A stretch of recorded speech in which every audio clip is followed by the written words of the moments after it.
I'm Aaron from PhoneDog.com, and yes, you've probably already seen the HTC One X, but perhaps you're thinking, man, it's a little bit too big for me, or I don't like the form factor. Well, there are 3 One devices, and I've got another one in the house right now. This is the HTC One S, and it's coming to T-Mobile at some point soon in the United States. This is the global version, and it packs a 1.5 gigahertz dual-core Qualcomm Snapdragon S4 processor, a 4.3-inch Super AMOLED display, an 8-megapixel camera with 1080p HD video recording, and Android 4.0 with HTC Sense. It follows the same design schemes as the One X, but is in a little bit smaller package, and is coming obviously to T-Mobile instead of AT&T in the States. Is this the device for you, or perhaps you like the HTC One X? We'll find out and do a little bit more digging in the full review, but first, some love to Best Buy Mobile for hooking us up with phones just like this for use in our One Paw Bandit game that we give to you on the site. When you go into Best Buy Mobile, you'll walk out working. They'll help you set up your email, your web, your contacts, your camera settings, your phone app, and more. So when you walk out the door, you're good to go at Best Buy Mobile. Let's take a look. HTC One S.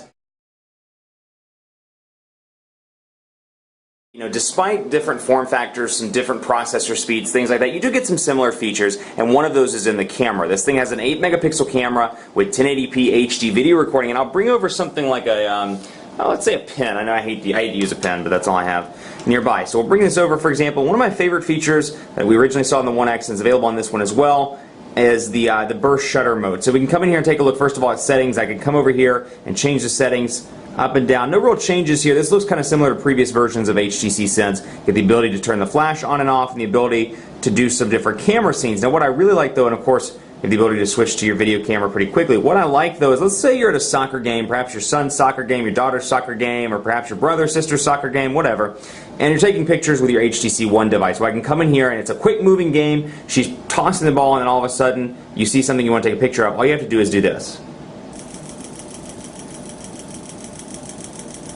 Quick burst mode, and then when you let go, it's going to bring up a series of pictures. Now you can choose the best shot that you like the most. So we'll come in here and say that's just the best shot, whatever. Do you want to delete the rest of the images? No. So then I can come back in here and take a look at the images, and I can go back through and see, obviously a pin's not nearly as exciting, but I can come through. There's the best one. Let's see where the other ones went. Maybe I accidentally deleted those. If I did, I apologize. Let's see. There should be some more. There we go, continuous shots. So I can come in here and take a look at all the different shots that I took during that particular instance. And then over here, of course, I have some sample shots I took. It's really a great camera. That's one area where they've made some huge improvements in this device and on the One X as well. Great camera. You can see I took this Panera. See, that's pretty nice, even focused in. Pretty good image there. And I can go back and take a look at the tea, nasty apple that I ate, salad that I ate, and of course some plants here as well. And I was trying to get a shot of, there's a waterfall right behind this, the Panera on 3rd Street uptown. But you can see, I mean, pretty decent picture quality on this device. And then of course 1080p HD video recording as well. So you can shoot pretty high quality HD movies also. And then of course you can come into the gallery and take a look. You've got some new settings here. You can go back to the camera, share, delete, edit, and more. And of course you'll see this ice cream sandwich file form factor here, as opposed to gingerbread and previous versions of HTC Sense. So again, everything moves relatively quickly here. Let's take a look at quadrant standard, because the quadrant standard score on the One X was about 4,920 if I remember right, and that was with that Tegra 3 quad-core processor. Let's see what it's like over here, and of course these are optimized now for dual-core processors. We'll take a look, and while we're talking about that, I'll tell you about call quality. It's been very decent on the One X. I took this to Dead Spot over the weekend for AT&T. Had no problems receiving the call and making the call, though it was choppy and cut in and out from time to time. I've been really pleased with the earpiece. It's nice and loud, and I'm pretty big stickler about that, because I don't know if I'm hard of hearing or it's just I use so many phones. It's like I can notice immediately when an earpiece isn't as loud as it should be, and it's been very good on the HTC One S. And of course the speakerphone's been nice and loud as well. You got your speakerphone back here. And battery life has been surprisingly okay. It's not the best in the world. It's a 1,650 milliamp hour battery with moderate use, texting, emailing, calling, doing some downloads. I was able to make it just barely through the day. I made it to about 9:15 after pulling off the charger at about 9 o'clock in the morning. It's about 12 hours before the device required a charge. Now one thing I will say, it was on edge on AT&T. I was not using Wi-Fi. It was on edge. So keep that in mind. Obviously 3G is a little bit more of a power drain. HSPA Plus is a little bit more of a power drain, so keep that in mind if you're looking at this device and perhaps T-Mobile, because I'm sure the battery results will be a little bit different. We'll be sure to test those when we get the HTC One S, the T-Mobile version, in as well. Surprisingly, this one actually somehow came in higher than the HTC One S. Take these with a grain of salt because they're not always indicative of day-to-day performance, but 5030 over here on this bad boy. 5030, huge, big improvements over what we've seen on past Android devices. So, you know, this series has the possibility and the potential of being an industry leader, at least in terms of speed. So that's pretty impressive there. Let's take a look at speed tests, of course. Actually, let's skip speed tests because we're running on Edge with AT&T. We'll do speed tests when we get the HSPA Plus version in for T-Mobile. So just to go through here, let me make sure I've deleted all these calls out. I want to show you some of the new things here in HTC Sense 4. Obviously, you'll see some color scheme changes. I can come in here to menu and take a look at some of the call menu settings. And then I've got my typical tabs down here with call history, groups, and then, of course, my contacts. But the buttons here are different. They're black. Same ability to remove the keypad, same ability to activate voice dialing, but then these are a little bit different. So we'll go into contacts, and we'll add a new one, for example, just to show you what it looks like. A little bit different here. Names up here, and you've got some shortcuts for edit, for camera, and for menu. I'm assuming for the camera to take a caller ID picture, and then, of course, the new HTC keyboard. But just some differences here in the buttons. You'll notice if you're a diehard HTC Sense fan, you're going to immediately notice the changes here. We can make it a Google contact. We can make it a SIM card contact or a phone contact. And then I can add more information down through here, so I can add notes as well. Let's go to, you know, notes, Big Papa, and then we'll go over here to, let's call him John Rogers. John Rogers, and we're going to make him. We're not going to make him a member of any group. We're going to make him a Google contact. We're going to name him or give him the number 555-111-6431, and then of course we can save when we're done.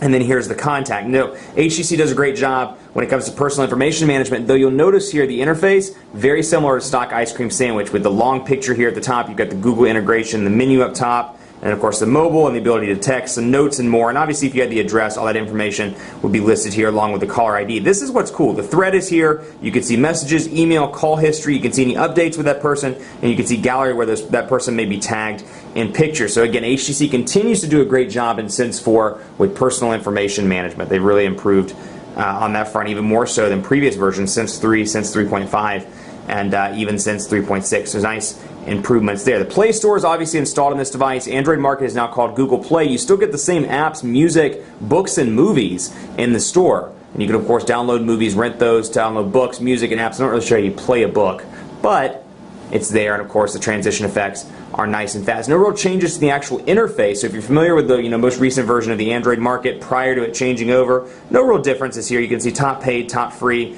Going to draw something, for example. Same ability to install and take a look at screenshots, rate and review, see what's new, description, reviews, and then more by that person or more by that developer, and then what else others also viewed. So some no real changes, like I said there, though they are calling it the Play Store, and you'll see that the icons all across the board have updated here. The Play Store icon obviously up there, and then you got the Play Store icon down here also. So One X, pretty impressive device here. I've been really pleased with it. Let me go through here and show you one more thing. Let me make sure I can find it. Go back through and take a look. Now HTC Hub is actually changing. This is something I wanted to point out. HTC Hub is here. They're going through some changes right now, but HTC Hub is pre-installed on this, and through HTC Hub you can continue along the lines of personalization that we've seen on past versions of HTC Sense. You can change the skin, you can change the wallpaper, the lock screen style. Unfortunately, through HTC Hub you can download new wallpapers, new skins, new ringtones, and more to really make the device your own. So I can come in here and take a look at the skins, for example. I can go to let's say, how about aluminum? Change the skin around. I can apply that. So, they do a great job with personalization. It's all about making the device fit you. And HTC's personalization does a pretty good job with that. So we'll come back in out here and you'll see different background, different dock, slightly different dock at that. And of course I can go back in to personalization.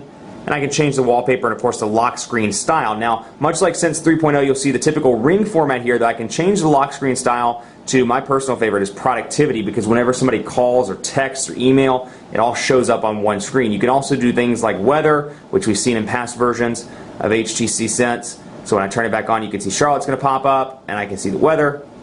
And of course I have those shortcuts down there at the bottom as well. Wallpaper, some new stuff over here, and if you're like me, you like seeing the most recent wallpapers on these devices. You can see Beats Audio wallpapers, and of course some of these new ones that come with some of the ice cream sandwich devices. Take a look at these, for example. Let's go to a new one, the one I haven't done in a video. Let's take a look. I like that one. Let's apply that. And you can see new wallpapers, and also you'll notice, if you're a stickler for detail like I am, you'll notice that the wallpaper kind of is translucent behind the actual notifications bar. So no longer is the notifications bar a set color. you can see the wallpaper actually behind it. So all in all, a pretty decent device, a different form factor, but fits really well into HTC's One lineup of devices. I actually, for me personally, I like the size of this one. I do miss the HD display, and of course I miss the quad-core processor. I do find it to be overall just ever so slightly smoother in day-to-day tasks. You rarely notice it, but again, you may have just seen that little carousel effect, just a tiny, tiny stutter. I didn't see that on my HTC One X unit that's packing that quad-core processor. Didn't see any lag or any sort of stutters like that. So it's a great addition to the One lineup. Hopefully we can get our hands on the One V soon and take a look at that one as well. T-Mobile customers, you should be really happy with this. This is going to be a great Android device when it comes to T-Mobile in the States, and I look forward to reviewing it and doing some T-Mobile specified tests when it comes in to PhoneDog Labs. Much more coverage to come on PhoneDog.com with the HTC One S, so keep it locked on PhoneDog.com for continuing coverage. Be sure to like us on Facebook, Facebook.com/PhoneDog. Be sure to participate in our rankings program at PhoneDog.com/rankings. Last but not least, let me know which one you like more, the One X, the One S. Perhaps you like something else. You're waiting for the Galaxy S3 or some other device that's coming out this year, rumored to come this year. Let me know. Twitter, PhoneDog_Aaron, and on Facebook at Facebook.com/PhoneDogAB. Thanks for watching. As always, we'll see you next time.